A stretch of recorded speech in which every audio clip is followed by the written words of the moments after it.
What's up, you guys? It's Jono! Today I got a lit episode for you in Pokemon Go. We are going to remake a video that I made about 2 years ago, and it is just recently getting a ton of views. This is 5 tips to find rare spawns, and we're updated for 2019, so these are new and interesting, and you should be able to learn a lot about how the inner workings of Pokemon Go actually function, and hopefully you can find those rare spawns in your local area. Let's dive right into it, you guys. Tip number 1 is going to be memorize your local spawn points. Now, what exactly is a spawn point? A spawn point is literally the exact place where a Pokemon will spawn on the map in Pokemon Go. Every time you go on a walk, the spawns are going to be in the exact same points. Every single house, every single backyard, every single field, every single trail, every single Pokestop that gets a spawn around it, those spawns will recur every 30 or 45 minutes. Some spawns are 30 minutes,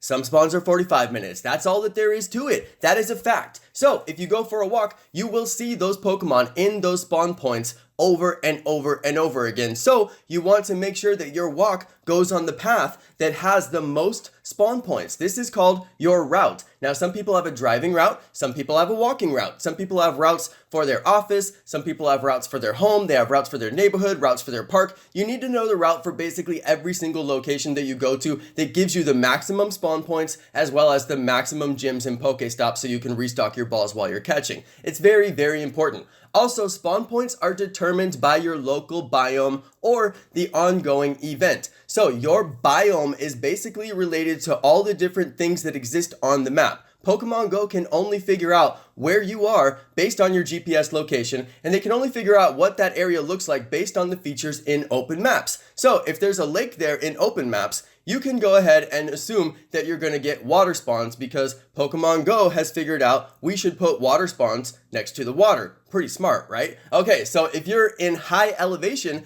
you have a better chance to get a Dragonite. Most people don't know that. So if your area is high elevation, you will get Dragonite spawns as well as Clefairy and Clefable spawns. So anywhere that you see Clefairy and Clefable, you can get Dragonite. It's really weird. You won't get Dragonite down by the water. You get him up in high elevation areas. Kind of strange, but that's just how spawn points work. There's a lot more interesting little tidbits there, but let's move on to tip number 2. Memorize your cluster spawns. Now, you may find these areas in your local area where you find a ton of spawns. Now, this would seem pretty basic, but tip number 2 is probably the most valuable tip in the entire world of Pokemon Go, and that's why I dedicated a tip to it. You must memorize the cluster spawns. Go to these places. Go there as often as possible. Remember, the spawns reset every 30 or 45 minutes. So every 30 or 45 minutes, you're going to get new spawns at that cluster, and those spawns could be rare. So that's how you find your rare spawns. You go to the clusters. Statistically, there will be a higher chance to get rare spawns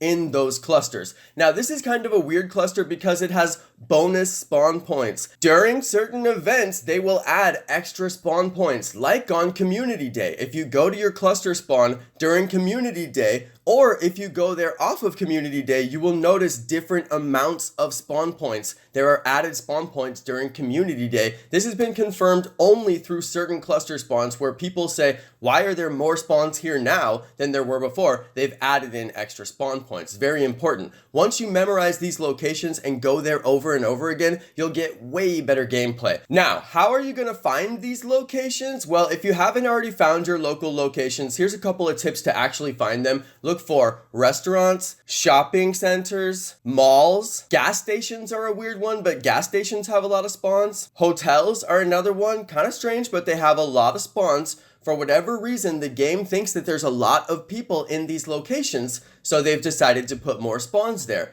It's kind of smart, aside from it nerfs all of the other areas that you actually might want to play, like your local neighborhood. You might have no spawns no Pokestops in your local neighborhood. So that's why I made tip number 3, seek out the best places to play. Now I know that this is a really lame tip and a lot of you are kids and you can't travel and you don't have a car and you don't have any money, and just because you're an adult doesn't mean that you have a car or you want to travel and spend money for a game. But sadly, tip number 3 is another one of those valuable tips that I just have to put on the video because it's important. It doesn't mean that you're actually going to be able to do this, and sorry for the people that can't do it. I obviously have a YouTube channel. I travel a lot. I end up doing a lot of travel for the game, and that costs me a lot of money. You guys have no idea how much it costs me. So I understand that that's not probable for everybody and it's not possible for everybody. So it's just one of those tips that not everybody can follow, unfortunately, but it is a very good tip. And if you do end up going on vacations or taking trips,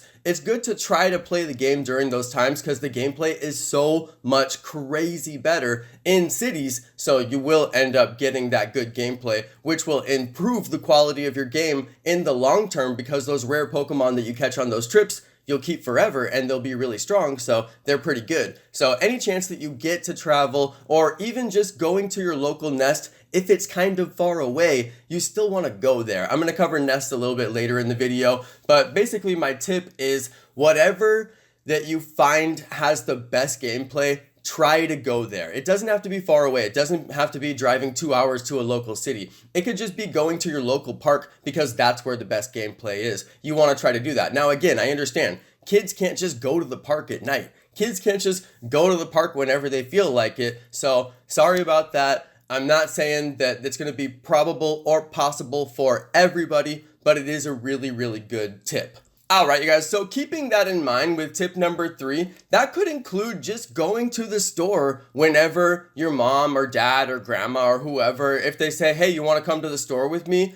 Don't think in your head, no, I don't want to go to the store because my Xbox is at home and I can play Fortnite. Think, ooh, if I go to the store, that's a shopping center. There's probably a cluster spawn there. The store could take anywhere from 30 minutes to an hour, so you could get 2 respawns on the entire cluster spawn. And if you say have like 15 spawns at the store, that's like 30 spawns that you're gonna catch while you're at the store. So think about it as an opportunity to gather Stardust, catch rare spawns, and get your gameplay achieved on a daily basis, and not necessarily as missing out on a gaming opportunity. Going to the store in Pokemon Go actually is a gaming opportunity. So kind of interesting, kind of weird, but randomly it is. The same thing with church. If they say, hey, you want to go to church? Guess what? Go to church. There's probably a Pokestop there. Weirdly, churches are Pokestops, so there may be good spawns at your church, you know? All right, you guys, so my next tip is going to be to check your local nest rotations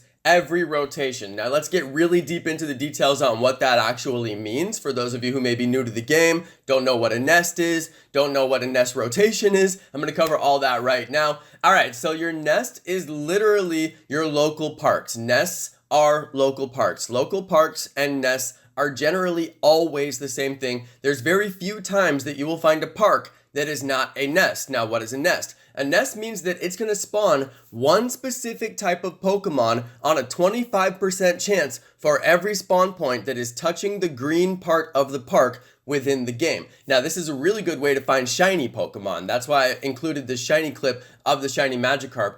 Early in the game, when shinies first came out, March of 2017, shiny Magikarp was the very first shiny to come into the game, and I thought to myself, if I go to a Magikarp nest and there's more Magikarps at the nest, I'll probably get a shiny. And I did, alright? I got 2 of them. So at that time, I had 3 shiny Magikarps, which was really unheard of at the time. Like, I had more shiny Magikarps than anybody, and I caught 2 of them within the nest. Now, if you get a good nest for a rare Pokemon, that's fantastic, especially if it's a Machop nest. You need those Machop candies really bad. Go to the nest, farm that nest, and get all those Machop candies. And right now, Machop can actually be shiny, so that's a really good way to get shinies. It's a good way to get rare Pokemon that you need to evolve, that you need a lot of candies for. So the nest is really, really, really good gameplay. And like I said earlier, you need to seek out that good gameplay. So you're going to want to seek out the nests in your local area and then find out what they're spawning and then go to the best ones.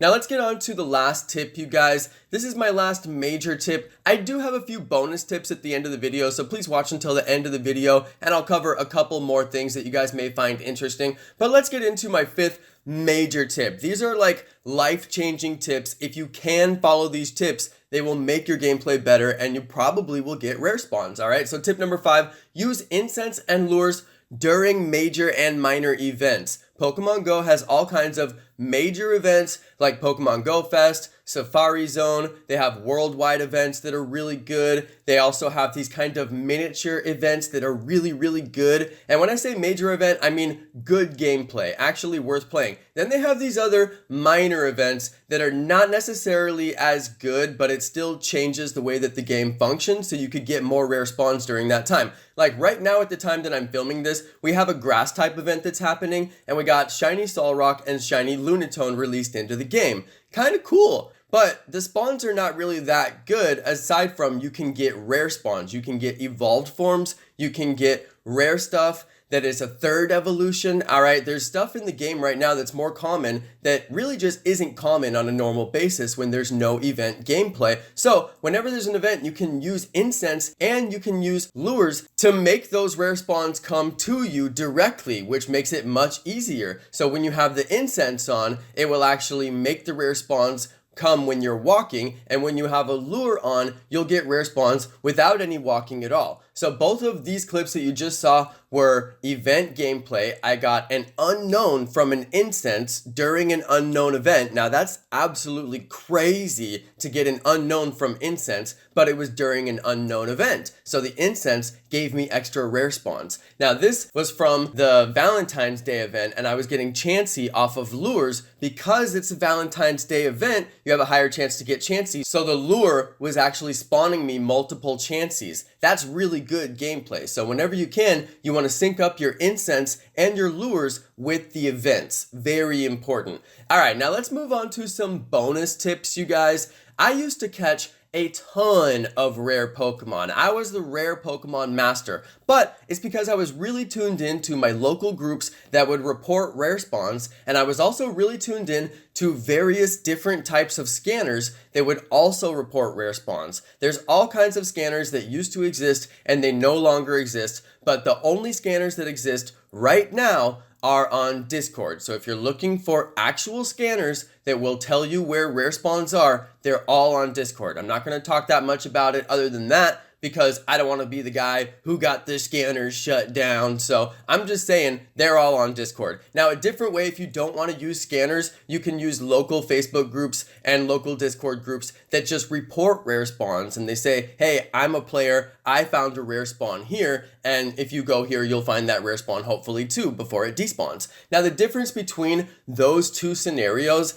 is a scanner is a series of Pokemon Go bots, they're bot accounts that are spoofed into the entire scanned range. So it's literally hundreds of accounts that are spoofed to one point, and they catch all the Pokemon in that specific point, and then they report it to the group. So it has botting and it has spoofing involved. A lot of people played these scanners and never understood that they were spoofing because they're using spoofed bots to catch all the Pokemon that they caught. It's not that big of a deal. Most people don't care, but a lot of people are anti-spoofing but pro-trackers, but they don't understand that trackers are spoofing and you're spoofing if you use trackers. So it's kind of an interesting distinction because most people don't understand how the scanners work. They just think it's fine.